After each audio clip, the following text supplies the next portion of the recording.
Welcome to Table for 92, element number 69, thulium. It's number 69 because it has exactly 69 protons within its nucleus. For thulium, or thulium, we're making an Icelandic hot dog. It's super famous there, but yeah, I've figured out exactly how to layer each part of it. It's absolutely delicious. It's mostly made out of lamb too, which is cool. But yeah, I'm gonna grind the meat together, fill a casing, cook it, braise it in Icelandic beer. It's gonna be delicious.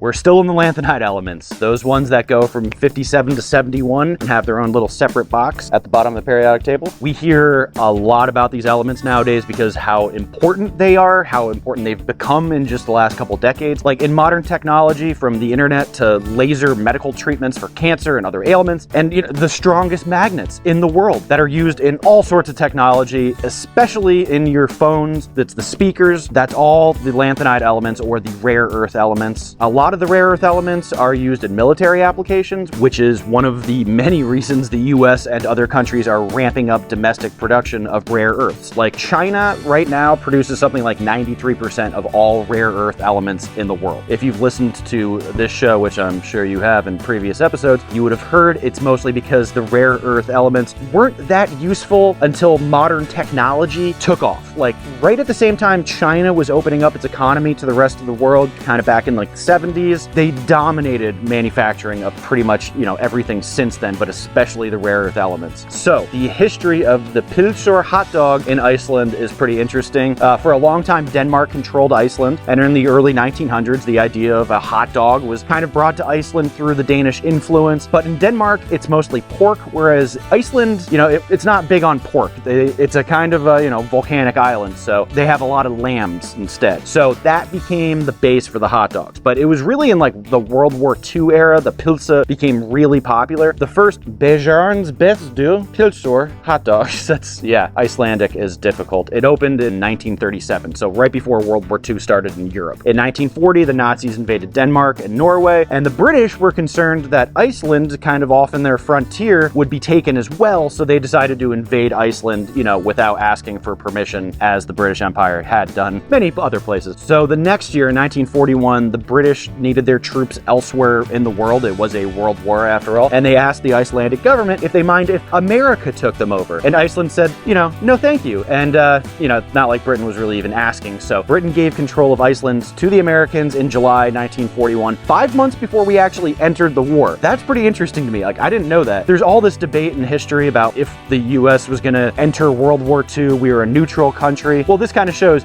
we were like pretty much already well into it. We decided to occupy another European country way before we actually declared war when, we were attacked and everything. But yeah, very, very interesting. As America does, when we occupy a foreign country, a lot of our culture is left behind when we inevitably leave. Like at one point, we had 30,000 soldiers in Iceland in like 1943, and their entire population on that island at that time was 120,000. So during the war and for like a few years after, there was rationing of flour. And so the hot dogs, the first ones, were served just right on paper. Little bit of beef, little bit of pork, mostly lamb. So you actually have to grind this twice to really make it into like that mush, like a hot dog really is. So this first goes through the larger setting, then I switch this out to the smaller one, so it really turns into that mush that we all love in hot dogs, right?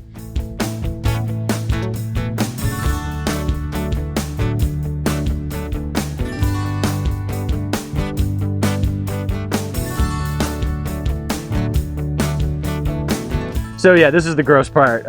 It's a sheep intestine. It's 19 millimeters wide, which is like the standard size of a hot dog, but this is what hot dogs are made out of.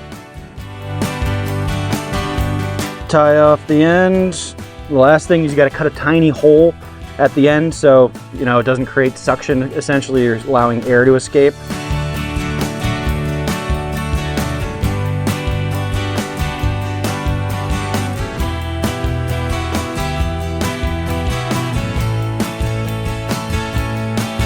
Okay, so I might have tied that one off a little long, but like they're meant to be big hot dogs, it's okay.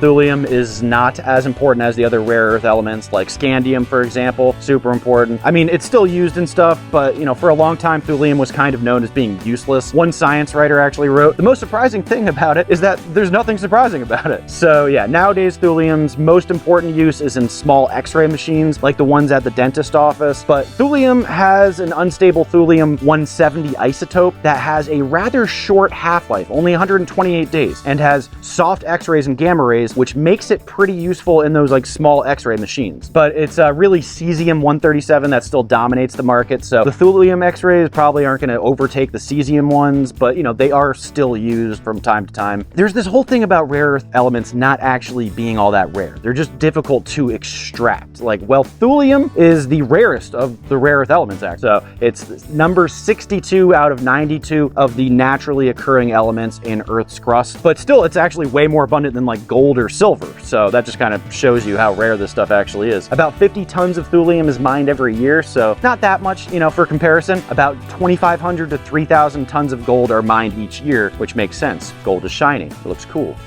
Makes nice necklaces. Thulium doesn't have as many uses as gold and is certainly not as nice to wear around. Actually, thulium is a soft silvery metal that is soft enough to cut with a butter knife. It's actually a lot of metals like that, just, you know, when they're in the pure state. The most recent USGS list of commodity minerals doesn't include thulium because they didn't have enough research, and Amazon doesn't have any for sale. But Alibaba, the like Chinese rival to Amazon, has a bunch of it, and it's like $500 per kilogram, which is interesting and maybe like a little revealing. Like, you know, Amazon, US-based company, doesn't have it. Alibaba, China-based company, they're just like swimming in these rare earth elements there. So the discovery of thulium is pretty standard to the discovery of most of the rare earth elements. Remember when I said like the rare earth elements aren't actually that rare, just difficult to extract? Yeah, chemistry was a bit of a crapshoot at the time the rare earth elements were being discovered. So the first rare earth element that was discovered was on this island, in a small town on this island called Ytterby in Sweden. It's near Stockholm. It's like a weird black mineral that was discovered and was sent to Johann Gadolin, who, upon experimentation, determined there would be some kind of new element in this mineral. So he named it yttrium after Ytterby, but because chemistry was crapshoot back then, Gadolin didn't realize there were actually 7 other unknown elements within his yttrium. So like every generation or so, it was like new scientists would go back to this stuff that had been discovered, you know, 30 or 40 years before their time and discovered new stuff in that. In 1843, erbium and terbium were discovered within that contaminated yttrium. And in 1879, another Swedish chemist inspected erbium a little closer and discovered 2 more elements hidden inside that, holmium and thulium. This kind of thing happened all the time with the rare earth elements. The Swedish chemist, his name was Per Theodor Kleve. He worked at the University of Uppsala in Sweden, which is the oldest university in the Nordic countries, and thus named thulium after Thule or Thule. It was like this ancient kind of mythological name for the Nordic region, but more on that in a second. So Kleve discovered thulium, but you know, a process in which pure thulium could be extracted didn't happen until like 1911. So, you know, this happened a lot with the rare earth elements. Like they would discover the existence of the element, but actually there was no process in which to get like an actual sample of it, at least a pure sample. And the only reason I mention that is because the guy who did it received a Nobel Prize in chemistry. He was actually an American from Pennsylvania who was known for figuring out the exact atomic weights of different elements, and that's what he got the Nobel Prize for, figuring out the atomic weight of thulium and a bunch of other elements. So, America. But for thulium, it was absolutely ridiculous. This guy in Pennsylvania, he had to do over 15,000 recrystallization experiments with thulium until he had a pure enough sample to figure out the atomic weight. It's 168.93421, by the way. Okay, so on to the name thulium. It comes from the ancient Mediterranean world, you know, like Greece, Rome, all of that, where they had maps that pretty much ended in like England or like northern Germany, and like the lands further north of that, they, you know, garnered a lot of like superstition and mythology. It's like, oh, up there, that's where all the monsters and evil spirits are. Braise it with a nice Icelandic beer.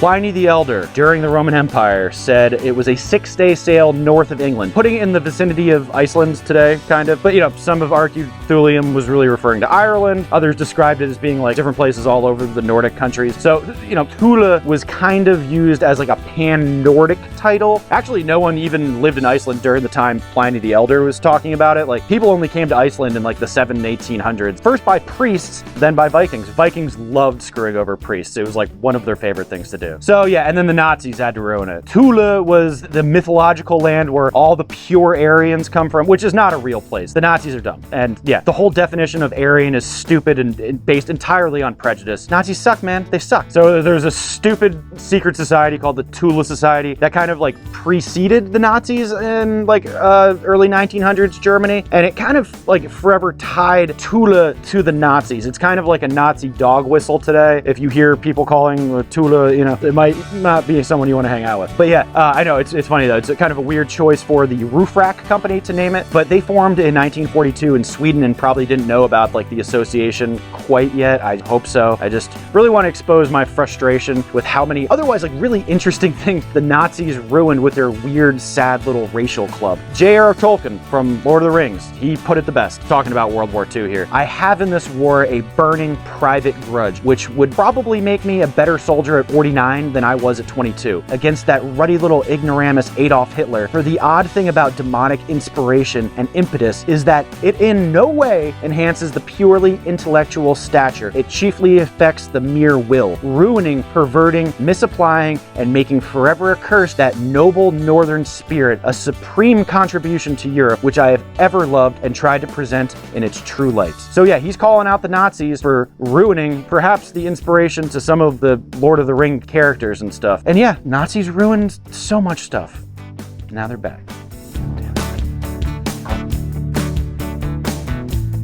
So Iceland maybe has the best toppings for hot dogs than I've had anywhere else. Like other than Seattle or Denver or New Jersey or New York. I mean, yeah, okay, they're all great. Everyone has great hot dogs everywhere, but Icelandic toppings are awesome, especially the remoulade. Absolutely amazing condiment that should be way more popular in the US than it is. I mean, it's big in like Louisiana, but not the rest of the country so much. So first, nice steamed hot dog bun. Next, a layer of crispy fried onions. Genius. Then raw onions. Then ketchup, which is kind of weird. Then hot dog. Then remoulade. And lastly, mustard. So apparently Bill Clinton once went to Iceland and ordered one of these with just mustard. Don't be like Bill Clinton. Get the works, get everything. It's absolutely worth it. And of course, this must be enjoyed with French fries and Coca-Cola. It's fantastic. I gotta say though, crispy fried onions, that's the best part. If you're from Iceland and you saw this, you know, let me know how I did. That was Thulium. Thanks for watching. See you next time.